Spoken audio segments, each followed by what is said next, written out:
In this video, we'll solve an inverse variation example. Find x for y equal to 0.8, in other words 8/10, if x is inversely proportional to the square of y, and x is 18 when y is 2/10. First, we need to establish what type of variation this problem is, and the information stated in the problem is that x is inversely proportional to the square of y. Translating this into the generic relationship, we have x is k, our constant of proportionality, divided by the square of y. And we have here y squared.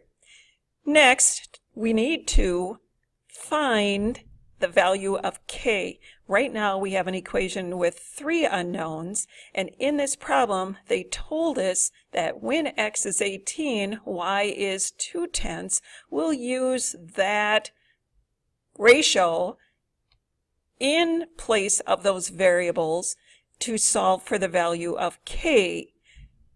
Simplifying, we square the denominator on the right hand side with exponents having a higher priority. Next, we need to solve for k, and to undo division, we'll multiply both sides by 4/100, resulting in k having a value of 72/100.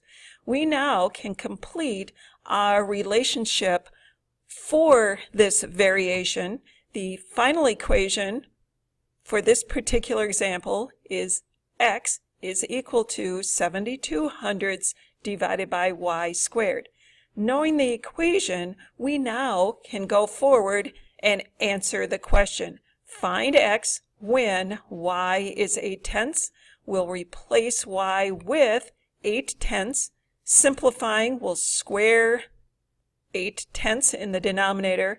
And finally, we'll take the numerator, 72/100 divided by 64/100, to give us our answer or solution to this inverse variation problem of 1 and 125 thousandths.